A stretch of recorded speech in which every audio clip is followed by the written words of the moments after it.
रुआ परमेश्वर की इच्छा में तालमेल परमेश्वर के वचन से। अगर रुआ बाइबल के वचन बोलते बोलते अगर वह चोरी करता नहीं, रुआ चोर है, रुआ अपना काम काज में, काम में, अपना ड्यूटी में, रुआ अपना काम पर, अपना नौकरी में, अपना मालिक में से रुआ चुरावे नहीं, तारा और मुंह से बोलल वचन काम ना आई।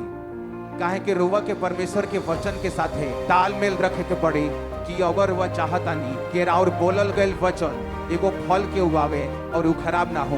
अगर वह माटी में बिया बोए नहीं तो वह माटी के पहले खोने नहीं, रवोई में बिया बोए नहीं तो अब रवोई में पानी डाले नहीं, तो रवोई पर ट्रैक्टर ना चलावे नहीं, रवो के खराब ना होके देनी, रवो बिया के वो माटी के देखभाल करेनी कि वो फल लेके आवे। वही लखन और बोलल गेल वचन बिया हो। रवा जब बोले फल आए, लेकिन रवा के अपन बोल गेल बिया के अपना कहल गेल वचन के देखभाल करे पड़ी। और ये देखभाल होकर और चरित्र से और करेक्टर से अगर वह गाड़ी दे वाला इंसान हो और बोलल गेल शब्द कब्बो भी फल लेके ना आई, जो वह परमेश्वर में बोले नहीं। अगर वह व्यभिचार में बानी तो वह कब्बो भी परमेश्वर के ऊपर भाव के वो अनुग्रह के अपना जिंदगी में कब्बो ना देख पाए, चाहे वह परमेश्वर के घर में कोई पढ़ के ऊपर कहना खड़ा हो, तब परमेश्वर के संग तालमेल ये बहुत जरूरी बा।